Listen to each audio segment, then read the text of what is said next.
They said the house was haunted, but he laughed at them and said, "Tut, tut, I've never heard such tittle-tattle as ghosts that groan and chains that rattle. Pah! And just to prove I'm in the right, please leave me here to spend the night."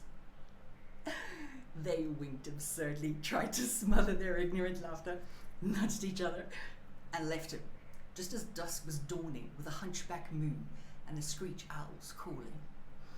Not that this troubled him one bit. In fact, he was quite glad of it, knowing it's every sane man's mission to contradict all superstition. But what is that? Outside it seemed as if chains rattled. Someone screamed. Come. It's merely nerves, he's certain.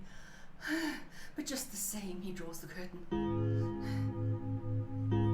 The stroke of 12. But there's no clock. He shuts the door and turns the lock. Of course he knows there's no one there, but no harm's done by taking care. Someone's outside. This silly joker. He may as well pick up the poker. That noise again.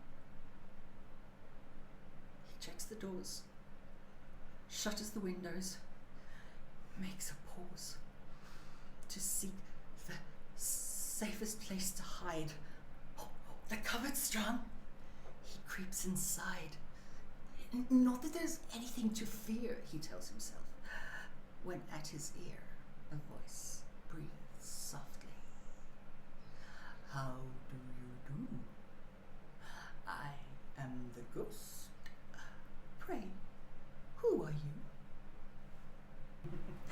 When I decided to start this channel, I knew I had to start with Two's Company by Raymond Wilson.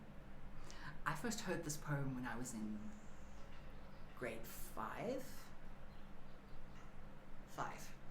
And 40 years later, it is still on my top 10 list of all-time favorite poems. I love the way Raymond Wilson paints the main character. You know, he has some serious main character syndrome going on. It's obvious. And Raymond Wilson says nothing about his appearance or his accent or the way he dresses or anything. But still, there is so much to him, and you can so clearly paint a picture of him in your mind's eye.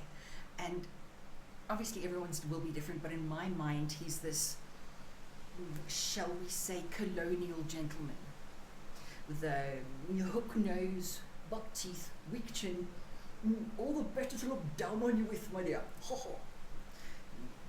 And he was probably a major in the army, never a private or a corporal. So it was like a major or a brigadier or whatever.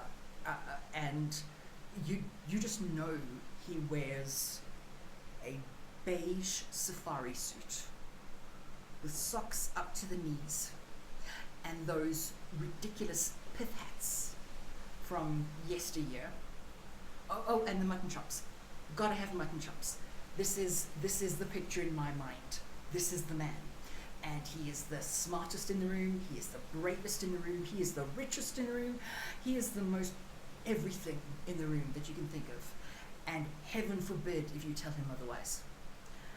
And it makes him so deeply unlikable that when he finally gets his comeuppance, you have to laugh.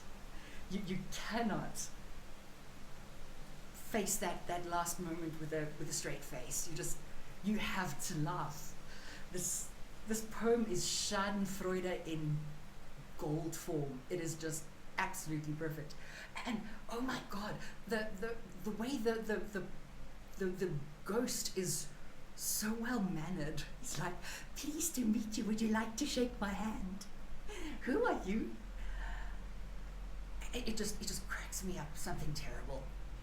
And well, I suppose that brings us to the primary question from this poem, and that being, is the ghost real? Who cares?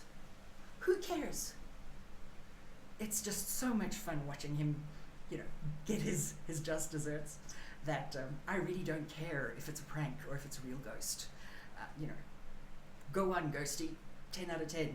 I'm with you. All that being said, thank you so much for signing on, watching my first video. I would love to hear from you in the comments about poems that mean a lot to you. Poems that make you smile, poems that make you cry, poems that you remember from your childhood that taste bittersweet in your mouth. I would love to hear all of those from you, and any that I'm comfortable with doing, I would love to actually do on the channel at some point. Oh, thunder. Rain, wonderful. I desperately needed the rain in this heat. Okay, so let's sign off. I've been rambling on for like 4 minutes. I hope you have a fabulous evening, afternoon, morning, whatever it is on your side. Like, share, subscribe, hit the little bell, you know the deal. Until next time,